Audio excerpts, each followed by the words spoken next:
are you connected to TCHC? I was a tenant representative for over 10 years, and I am the founder and chair of the RPath committee. And that stands for Responsible Personal Accessibility in Toronto Housing.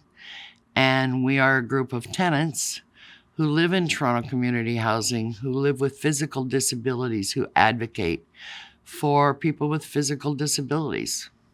Explain what is meant by human rights accessibility for all persons with disabilities. The Human Rights Code of Ontario guarantees that you cannot be discriminated against because you have a disability, whether it be physical or cognitive. And there are basic principles, and there's a complementary legislation called the Accessibility for Ontarians Disability Act that went into effect in 2005. So we expand and make those legislative requirements part of the fabric of Toronto community housing and make sure that tenants' accessibility needs are being met.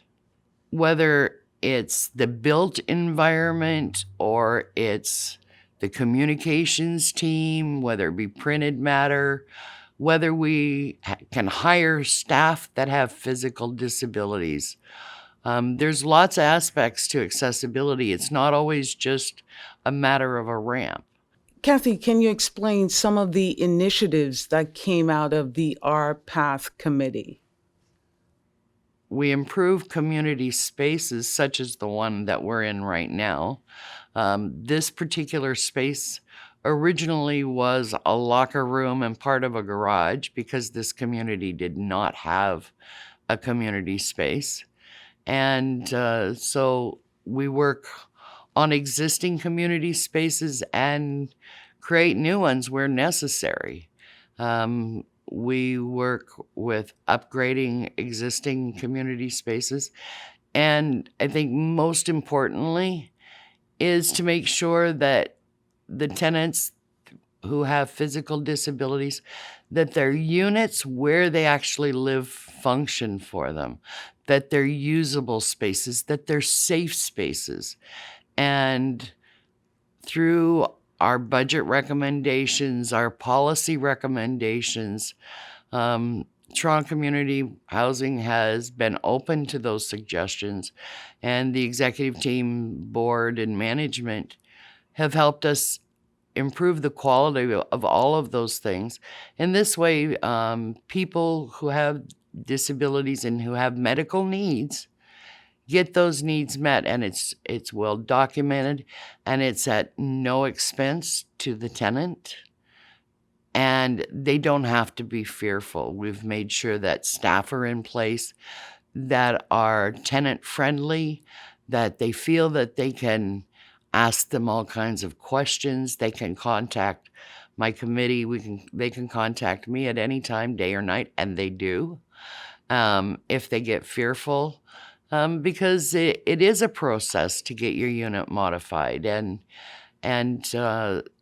when you're not used to those kind of processes, you don't want to know why it takes so long or what's that construction going to look like, and how do I know that if they have to be relocated, how do I know I'm going to get my original unit back?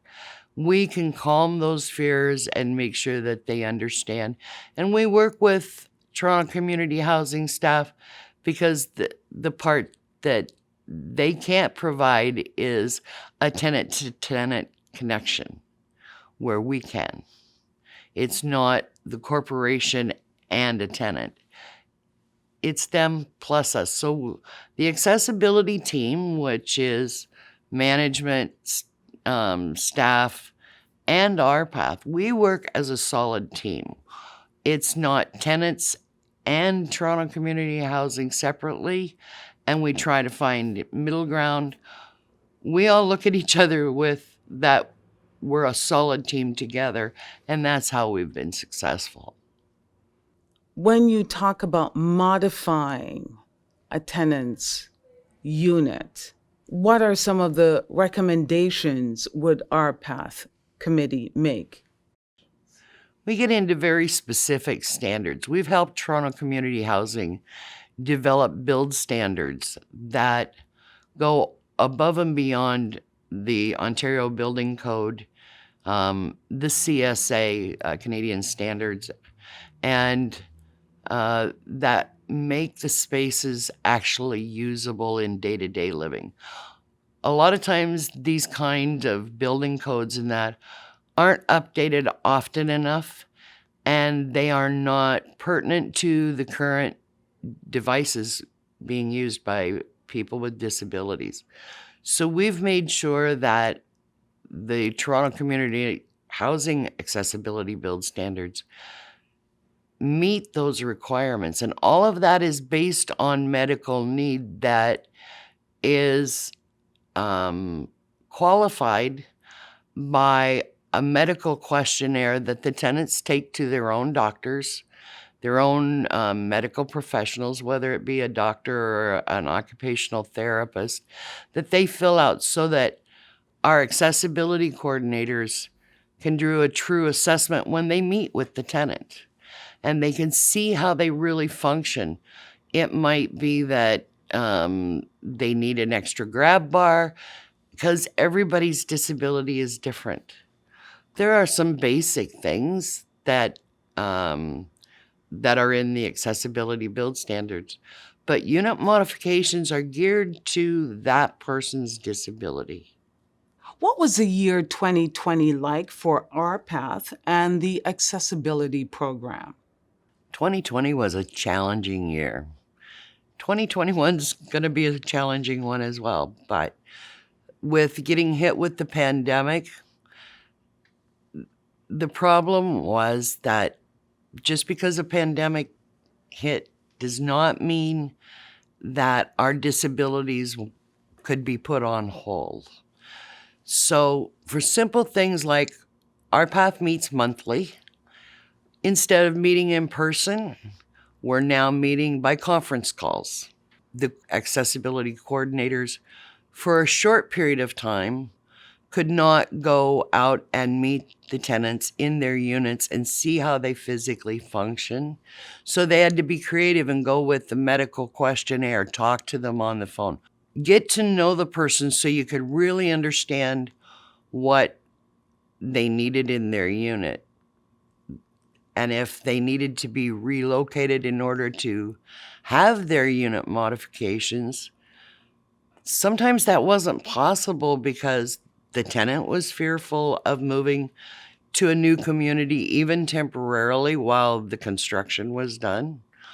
Or the tenant got so far and said, okay, let's put this hold because I don't want people coming into my unit because of COVID. So the accessibility coordinators have had some real challenges. As far as common space challenges, we do design review with the design and engineering team of Toronto Community Housing. And instead of looking at full-size architect drawings, we're now doing it by WebEx and looking at all those details and trying to catch anything that might be off. And when you're talking about millimeters of difference, it matters. It matters to the quality of the project that's being delivered. And when we do accessibility projects for common spaces, we have community engagement, and that had to be really creative because now we couldn't go to our community rooms and invite the community to say, okay, this is what we're proposing. Now, with COVID, we did do some outside social distanced community meetings that they were really minimal, but the engagement teams had to get creative and do brochures and door-to-door drop-offs where it was a flyer that gave them options or asked them questions. They put it in a drop box by the super's office. It made the processes longer, but what's really important to know is none of the accessibility program stopped at all. It slowed down a bit because the processes had to be delivered differently, but it did not stop. So our communities are still being upgraded. Our units are still meeting the needs of tenants. And so people are living better quality of life. They're getting to age in place longer. And when it's a day-to-day improvement in your life, it matters. And if you can relieve the fears of the tenants along the process, that's a good thing. And meanwhile, then in 2020, we also did some work with the city. We did a walkthrough assessment of City Hall. So we're helping the city as well.